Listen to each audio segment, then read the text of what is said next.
शांति और सद्भाव के प्रतीक भगवान बुद्ध के अनुयायियों देश में ही नहीं बल्कि विदेशों में भी हैं। उनके संदेश धरती के कोने कोने में प्रचारित हैं और पीएम मोदी स्वयं भी विदेशी दौरों पर उनका उल्लेख करते रहे हैं। कैसे भगवान बुद्ध के जरिए पीएम मोदी भारत की सांस्कृतिक विरासत को विश्व से जोड़ते हैं, उस पर देखिए खास रिपोर्ट। अप्पदीपो भव, यानी अपना प्रकाश स्वयं बनो।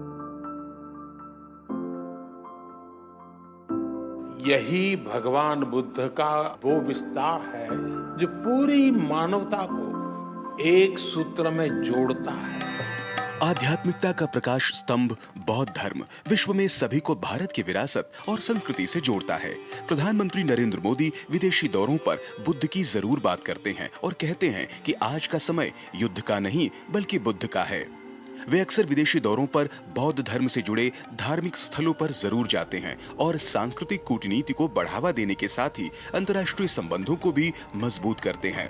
इसी कड़ी में प्रधानमंत्री नरेंद्र मोदी ने श्रीलंका के अनुराधापुरा में बौद्ध धर्म के सबसे पवित्र स्थलों में से एक जयाश्री महाबोधि मंदिर में पूजा अर्चना की।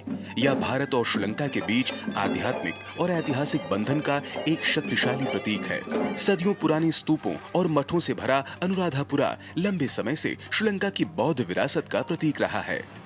इससे पहले पीएम मोदी ने अभी हाल ही में संपन्न थाईलैंड दौरे पर ऐतिहासिक वॉट फो मंदिर का दौरा किया और लेटे हुए भगवान बुद्ध की प्रतिमा के दर्शन किए। यह अपने आप में बड़े दृष्टिकोण का हिस्सा है। बीते कुछ वर्षों में प्रधानमंत्री के दौरों में भी इसकी झलक मिलती है। 2024 में भारत आसियान शिखर सम्मेलन में प्रधानमंत्री ने लाओस को पीतल की एक दुर्लभ बुद्ध प्रतिमा भेंट की। यह तोहफा साझा आध्यात्मिक विरासत का सुंदर प्रतीक था। उसी वर्ष भारत ने भगवान बुद्ध और उनके शिष्यों के पवित्र अवशेष थाईलैंड भेजे, जहां हजारों श्रद्धालु उनके दर्शन करके नमन कर पाए। 2023 में पीएम मोदी और तत्कालीन जापानी प्रधानमंत्री फूमियो किशिदा ने दिल्ली में बाल बोधि वृक्ष के दर्शन करने गए। इससे दोनों देशों के गहरे बौद्ध संपर्कों को मजबूती मिली। इतना ही नहीं, भारत ने पहली बार वैश्विक बौद्ध शिखर सम्मेलन की मेजबानी भी की। बौद्ध शिक्षाओं के माध्यम से समकालीन चुनौतियों पर चर्चा करने के लिए यह बड़ा मंच सिद्ध हुआ।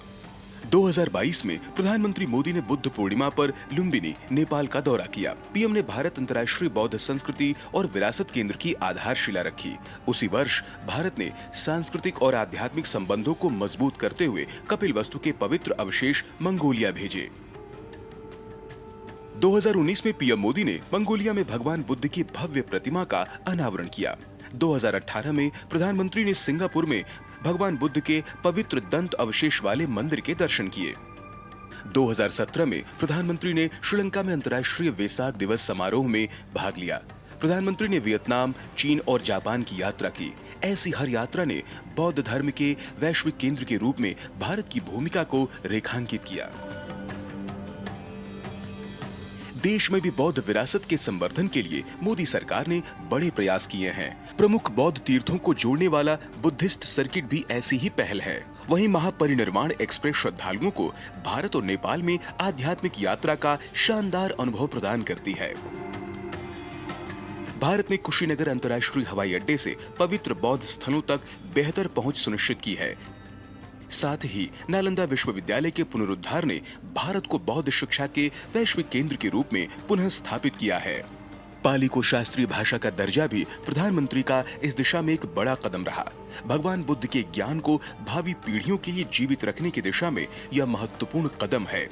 यह सभी प्रयास, सभी कदम पीएम की इस प्रतिबद्धता को दर्शाते हैं कि बुद्ध की धरती भारत विश्व को शांति, ज्ञान और सद्भाव का मार्ग दिखाता रहेगा।